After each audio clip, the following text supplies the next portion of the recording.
किसान भाइयों, सोयाबीन की खेती के लिए क्षेत्रीय विविधता, जल एवं नमी की मात्रा, मिट्टी की किस्में एवं प्रकार, उचित तापमान और किस्में कई कारण जिम्मेदार होते हैं। आपको अपनी जमीन के अनुसार ही सोयाबीन की किस्मों का चयन करना चाहिए। सोयाबीन के लिए अच्छी किस्मों का चयन ही किसान की अच्छी पैदावार का महत्वपूर्ण घटक है। यदि आप अपने खेतों में वैज्ञानिक विधि के अनुसार सोयाबीन की उन्नत किस्म लगाएंगे तो उसका असर साफ तौर पर आपको इस बार अपनी पैदावार में नजर आएगा। वो कौन कौन सी किस्में हो सकती हैं जिन्हें लगाकर किसान अपने खेतों में सोयाबीन की अच्छी पैदावार प्राप्त कर सकते हैं? किसान भाइयों, सर्दियों में क्या हम लोग गर्मी के कपड़े पहनते हैं या गर्मियों में हम लोग सूट पहनते हैं? नहीं, अपने आप को हम लोग मौसम के अनुसार डालते हैं और मौसम के अनुसार कपड़े पहनते हैं। इसी प्रकार जो है खेती में है, खेती में मौसम के अनुसार खेती की जाती है। आपके खेत की मृदा कैसी है, आपके खेत की मिट्टी का प्रकार कैसा है, आप बोनी कब कर रहे हैं, उसमें विभिन्न प्रकार की किस्में हैं किसान भाइयों। तो निश्चित से मानिए आपके खेत की मिट्टी के अनुसार और कब बोनी कर रहे हैं उसके अनुसार वैज्ञानिकों ने बहुत सारी सोयाबीन की किस्में लगाई हैं, निकाली हैं। उन किस्मों को आप अपनी परिस्थिति के अनुसार, यदि आपको जुलाई बोनी करना है तो कौन सी किस्म लगाएं, यदि जून में बोनी करना है तो किसान भाइयों कौन सी किस्म लगाएं, उथली मिट्टी है तो कौन सी किस्म लगाएं और गहरी मिट्टी है तो कौन सी किस्म लगाएं। तो किसान भाइयों, किस्मों का चयन उत्पादन में बहुत बड़ा योगदान देता है। इसलिए मैं आपको थोड़ा सा चर्चा कर रहा हूँ। किसान भाइयों, 25 साल आपने देखा था कुछ किस्मों में बड़ा भारी नुकसान हो गया था, लेकिन कुछ किस्मों में बिल्कुल नुकसान नहीं हुआ था। उदाहरण के लिए JS 2034 किसान भाइयों मालवा में बहुत अच्छी पकी थी, इसमें किसी प्रकार की बीमारी नहीं आई थी। और ये किस्म जो है 85 से 88 दिन पक जाती है किसान भाइयों और 20 से 22 कुंटल उपज देती है। यदि आपको कम अवधि की किस्म बोना है तो किसान भाइयों JS 2034 लगा सकती है। मध्यम अवधि की किस्म लगाना है तो RBS 18 लगा सकते हैं किसान भाइयों। और RBS 18 लगाइए यदि आपने तो आप हार्वेस्टर से बहुत अच्छी तरह इसको काट सकते हैं। जमीन से 7-8 अंगुल ऊपर फलियाँ आती हैं इसमें।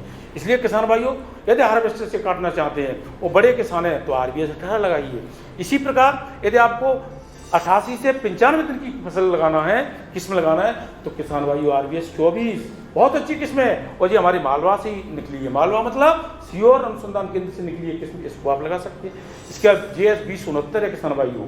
इसके बाद NRC 130 किस्म जो अभी निकली है किसान भाइयों, इसमें विभिन्न प्रकार की किस्में आप लगा सकते हैं। बोनी कब करना है, यदि आपको जल्दी बोनी करना है तो लंबी अवधि की किस्में लगानी है और यदि आप लेट बोनी करते हैं तो निश्चित रूप से फसल को पकने में कम समय लगेगा, तो कम अवधि की किस्में लगाना है। तो किसान भाइयों, जैसा मौसम, जैसा खेत, वैसा कुछ किस्मों का चुनाव जी आपके ऊपर निर्भर है। और किस्मों का चुनाव आपने किया तो निश्चित रूप से मानिए आपकी उपज बढ़ेगी, निश्चित रूप से बढ़ेगी। किसान भाइयों, जैसे हम अकेली दाल नहीं खाते ना, दाल भी खाते हैं, पालक की सब्जी भी खाते हैं, गिलकी भी खाते हैं, लौकी भी खाते हैं, सलाद भी रहती है थाली में। जब हम खाने में सब प्रकार की चीज़ें लेते हैं तो किसान भाइयों खेत में भी विभिन्न फसलें लगाना चाहिए।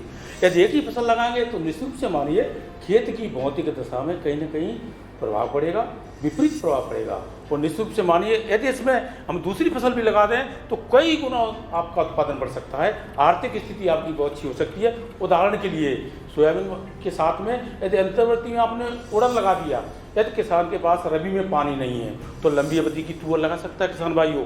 4 लाइन सोयाबीन की लगाए, 2 लाइन लाल तुअर लगा दे तो निश्चित रूप से आपको सोयाबीन की फसल भी मिलेगी और लाल तुअर भी मिलेगी। मक्का लगा सकते हो, धान लगा सकते हो। कई किसान भाइयों के पास पानी रहता है। आजकल तो धान की किस्में ऐसी आ गई हैं किसान भाइयों कि उसमें मचाना नहीं पड़ता खेतों को। अपलैंड पैडी है, कम पानी है, उसमें भी धान लगा सकते हैं। इसी बहुत सारी किस्में किसान भाइयों। हम लोग जो है ज्वार माता पहले बहुत लगाते थे। ज्वार को केवल माता क्यों बोलते हैं? गाय माता, ज्वार माता, खुद की माता, तीन ही चीज़ें किसान भाइयों। ज्वार माता कभी नहीं भूलना है, थोड़ा बहुत जरूर लगाएं। इससे निश्चित रूप से आपकी उन्नति होगी, आपके परिवार का स्वास्थ्य अच्छा बनेगा। किसान भाइयों, आपको यहाँ पर हम ये भी बताना चाहेंगे कि अपने अपने क्षेत्रों में किस्मों की उपलब्धता के अनुसार ही बोनी करें और मुनाफा प्राप्त करें। आप अपने खेतों में 75 से 80 किलोग्राम प्रति हेक्टेयर या आवश्यकता अनुसार 85 किलो तक उन्नत किस्मों के बीजों का उपयोग कर सकते हैं। समय समय पर खाद और कीटनाशकों का प्रयोग करके आप अपनी फसल की सुरक्षा भी जरूर करें। साथ ही आप सोयाबीन के साथ अन्य खरीफ फसलें जैसे धान, मक्का, उड़द, मूंग, अरहर की बुआई भी कर सकते हैं। अच्छी पैदावार के जरिए ही किसानों की आमदनी को दोगुनी किया जाना संभव है। उज्जैन कृषि तथा किसान कल्याण विभाग एवं कृषि विज्ञान केंद्र का प्रयास है कि किसान भी बेहतर और वैज्ञानिक तरीके से खेती कर अपने उत्पादन को बढ़ाएं तथा खुशहाली और संपन्नता पाएं। अन्य किसी भी सहायता के लिए आप किसान कल्याण तथा कृषि विभाग एवं कृषि विज्ञान केंद्र उज्जैन से भी संपर्क कर सकते हैं। सकते हैं।